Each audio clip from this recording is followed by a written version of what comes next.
And so this bit, which is abdominal examination, was performed, and this is all extra, okay?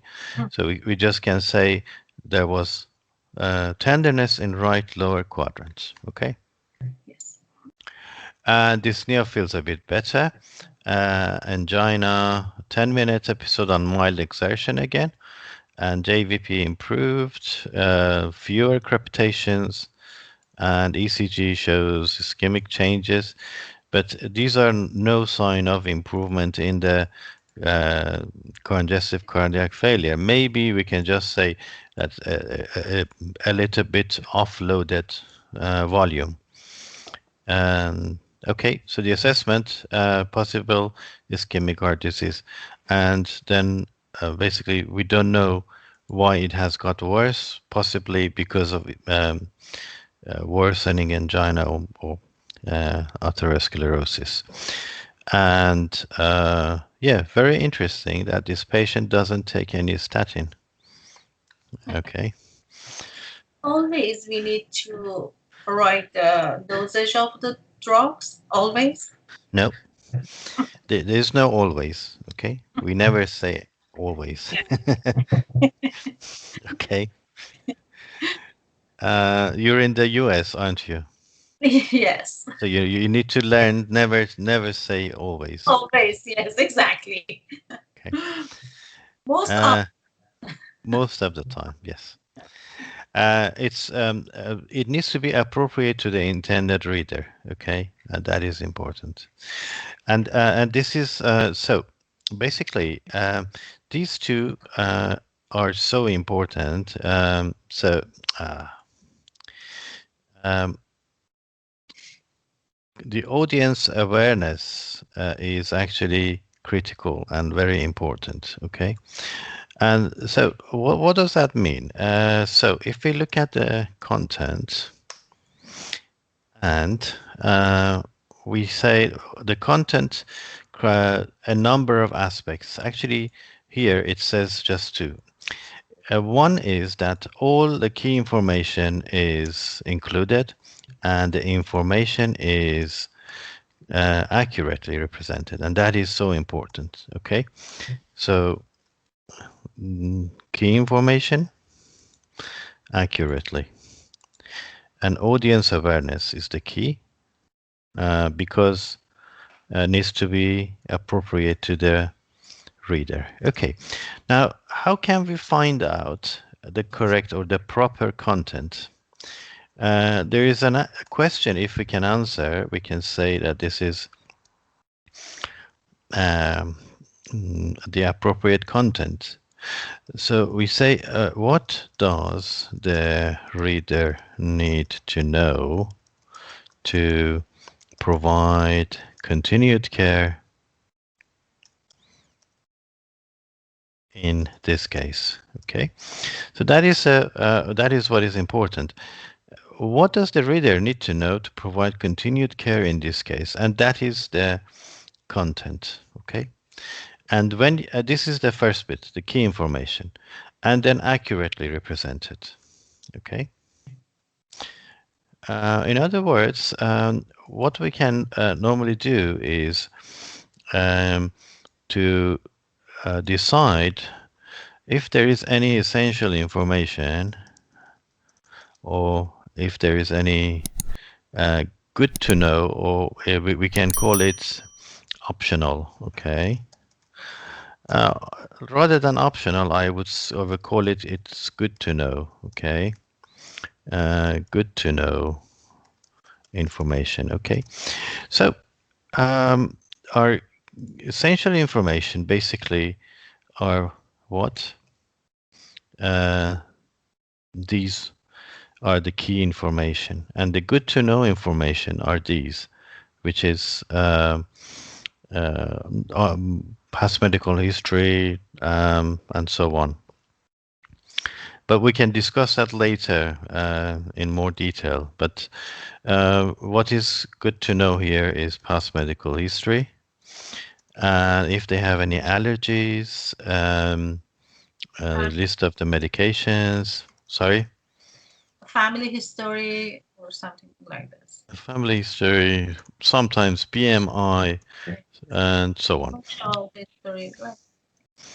But the essential information here is, in this case, is that is he has had angina on exertion, okay, and which has been worse, worsening CCF, okay, decompensating, and then increasing Lasix from 40 to 80, and improvement in symptoms, but ECG changes, okay. Now, uh, this is how he came. He presented with this angina on exertion, on mild exertion, worsening CCF. This is what was done. This is the result, some improvement. Now he shows ECG changes, how he is now. These are called the key information. Okay, any one of these missing, the case is not well presented. Okay, Yes. agree? Yes, sure. Good. Okay, and accuracy is also important, so it is very important. And right, um, there are some things that might be also significant, which is he had postural drop as well, and okay, the fact that he's um, there was something else that was probably significant here. Uh, I don't know. Did you pick it up? No. Oh, no. I don't think so, but no. Okay. Maybe Uh, okay. gardening. Uh, yes, that's if somebody responds to GTN. Okay. So he had angina and it responds to angenin and to GTN and rest. Okay. So basically, it is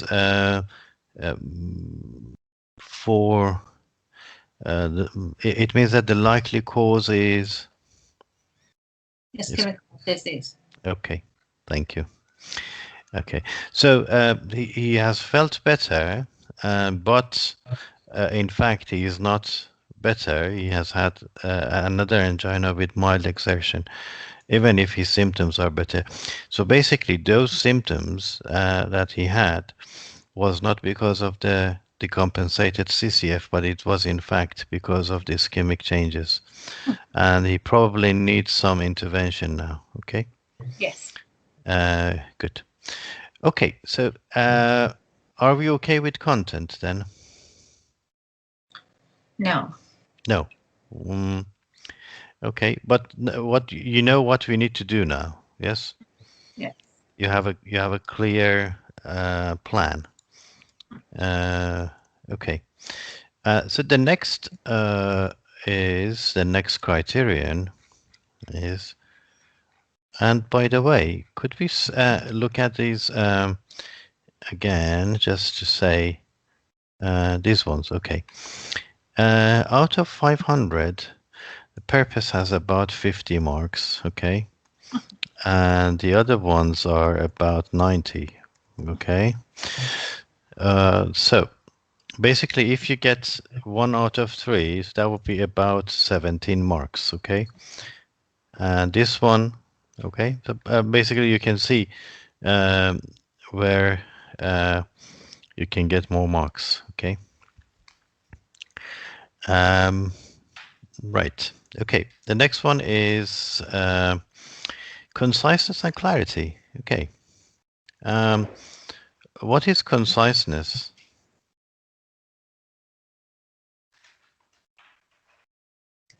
Conciseness? It means the length of the letter, maybe. Okay. Good. So it says here the length of the document is appropriate to the case and reader. it means that there is no irrelevant information included. Okay, Yes. so no irrelevant information is summarized effectively. Okay, and presented clearly. Uh, okay, let's go down to this one. Length of the document is mostly appropriate, is mostly. Information is mostly summarized and everything is clear. Okay. And here, inclusion of some irrelevant information distracts. Some irrelevant information distracts from overall clarity, and summarizing is only partially successful. Okay. It's fine. I think, what did we do?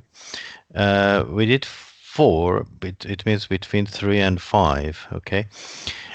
Because, mostly appropriate, mostly summarized, presented clearly, but there is some irrelevant information, and that actually distracts us.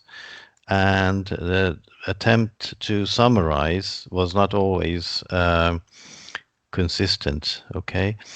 And look at this one. Clarity of document is obscured by inclusion of many unnecessary details. An attempt to summarize is not successful. Okay. Right. And let's see what summarize mean. Okay. If we go down here to see. Okay. Conciseness and clarity. It's considers irrelevant information. So it means besides what does the reader need to know, what doesn't the reader need to know? Okay. Considers how effectively the case is summarized. And so we don't want to waste the time of the consultant. Okay. So basically, that's it. What we want to do is not to waste any time, to be to the point. Okay, so basically, if you have unnecessary information, now so if you have unnecessary information, does that affect clarity? If it does, it is very bad. Why? That's what it says here. It says if the clarity is affected, we go to band here 1 and or band 3.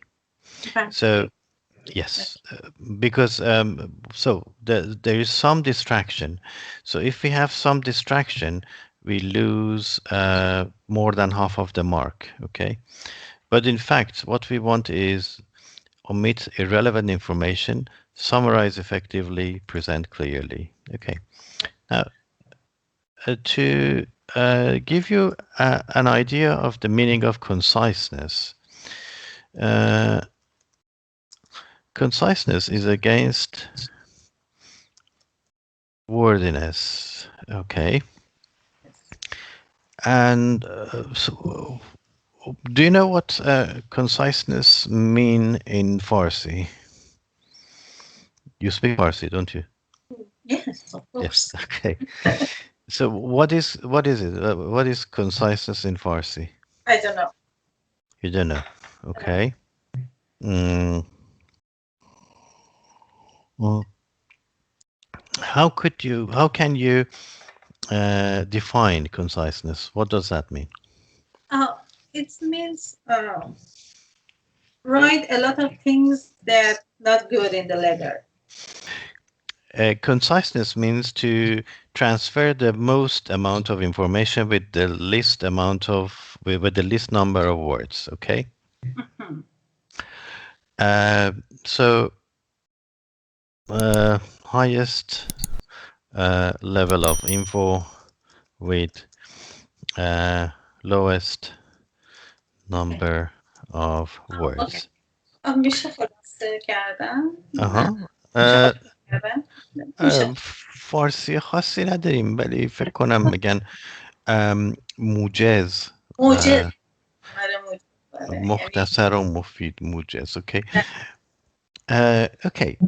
Clarity is obviously clarity, but why is this important? Because we don't want to waste time. Okay, we want to be efficient for efficiency. Uh, right. If we look at this, those features are consistent with ischemic heart disease. Uh, do you think it is efficient? those features are consistent with ischemic heart disease. No, it's not. So what can we do? Just omit this, yeah? Hmm. Okay. Right. Okay. So that is what we mean by conciseness. Okay.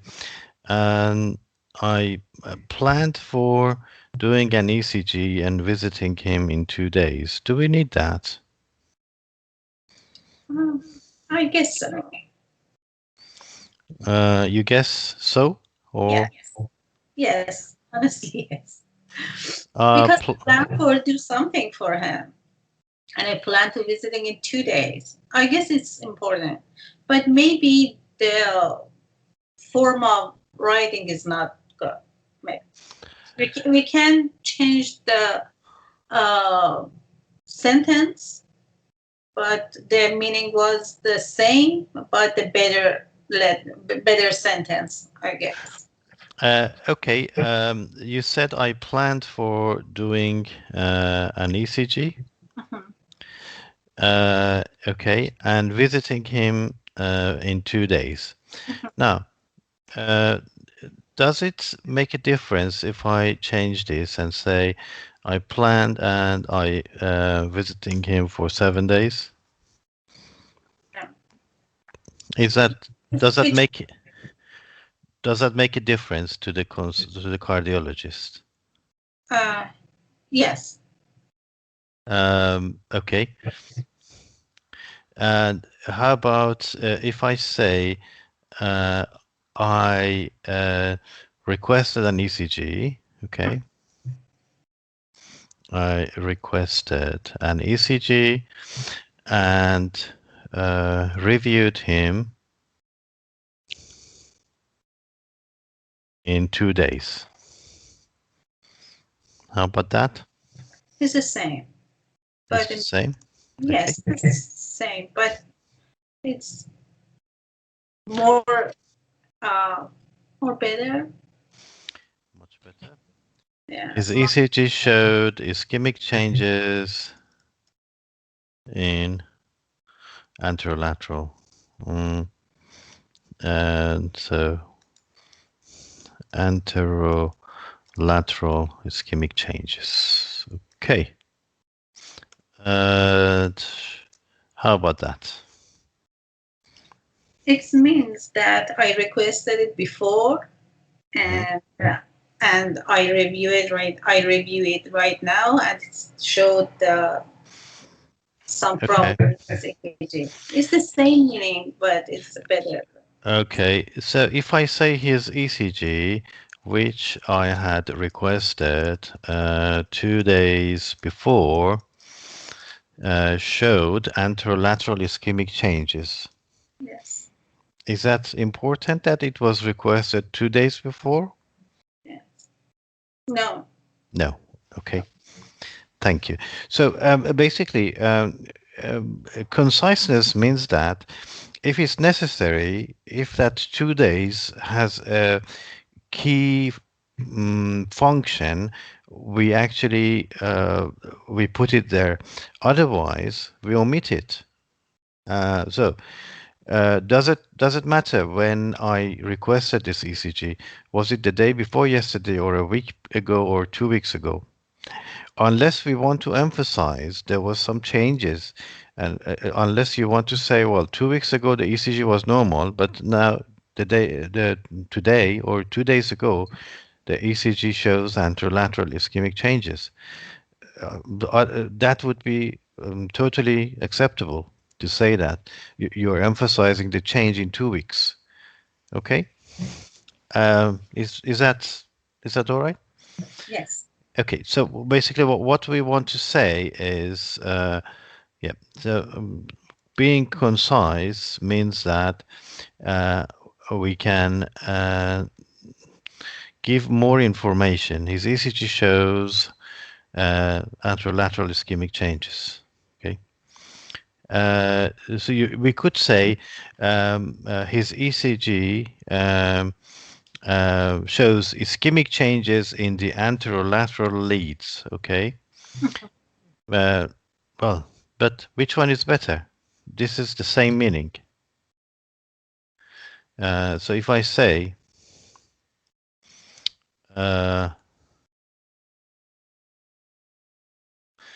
ischemic changes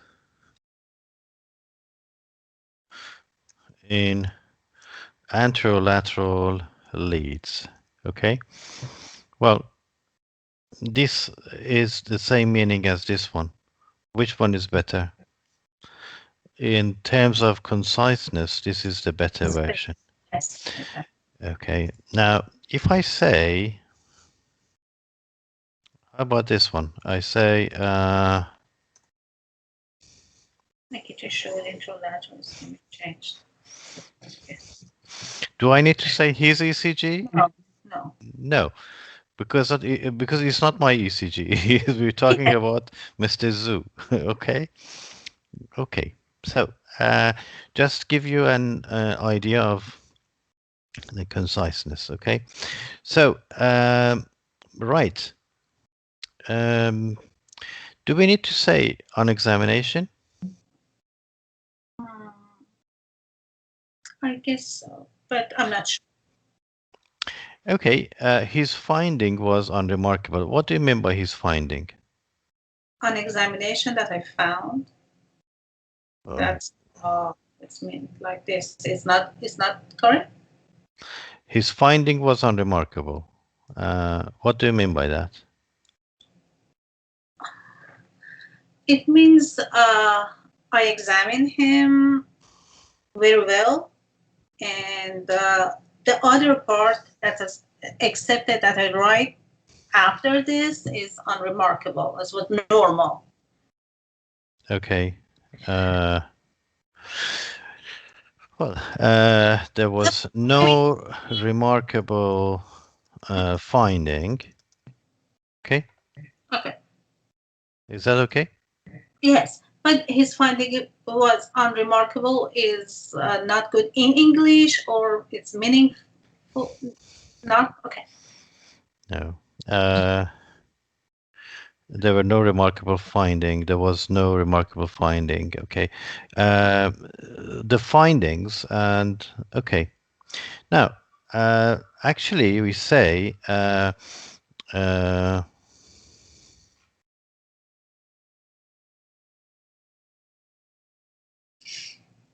No need to write on examination or upon examination. okay. I just want to see if we can change this. Okay, examination was unremarkable. How about that? It's better. Except bilateral basal crepitations, this and this. Mhm. Okay, right. And what is unremarkable? What is? What does it mean? What does unremarkable mean? Mean it's normal or Okay. I'm playing the devil's advocate here, but okay. Not particularly interesting or surprising. yes. Okay. Oh, His early childhood was unremarkable. it's not surprising. It means normal. Yes, and well, uh, let's see what remarkable means. Okay. Okay. Remarkable, worthy of attention and striking. Mhm. It means extraordinary, exceptional, amazing, astonishing, astounding. Okay, but yeah, we do use it in medicine. But right. So when you say the examination was unremarkable, it means it was normal. It was totally normal. So there's nothing to mention. Okay. Yeah. So, and this is opposite of this except. Okay. Yes. Yes. Okay. So when we say the examination was unremarkable, it means there was nothing wrong. That's it. Yes. Okay. Normal. Yes. So when we say except bilateral basal lung crepitations, mild edema on his ankles, BP of 160 over 90. I said, well, what did you say? You said it was unremarkable. Okay. But I said after that, except so and so. Well, yeah, Iran is a remarkable country, except for just one or two or three or four or five problems. Okay, so otherwise, it's a remarkable country. Okay, okay, uh, good, right. So, okay, so in terms of yeah, based on my diagnosis, so of stable angina. I plan to monitor your situation. Okay. So, do we need to say this? I guess so because this this sentence is uh, actually is related to a first visit, and I want to write the soap for the first visit. I Mhm. don't know it's okay because it's the signs, symptoms, and the plan, and that's it. I don't know. Okay. So, could we say, change it, just say, uh, mm, he was managed conservatively, Yes. or we can say, uh, uh, uh, we agreed to watch and wait. Okay. There are different ways of saying conservative management, but now, but how significant is that? Again, I'm saying, are we going to emphasize these 2 weeks, or do we need to say that we didn't do much in 2 weeks, or actually we did do something? Okay, we did increase his Lasix, didn't we? Or here, you increase his Lasix. Actually, is the increase the multiplied of the Lasix is on the next visit. Okay, so basically, it's not here. No. Okay. Right. Okay, so here you actually didn't do anything.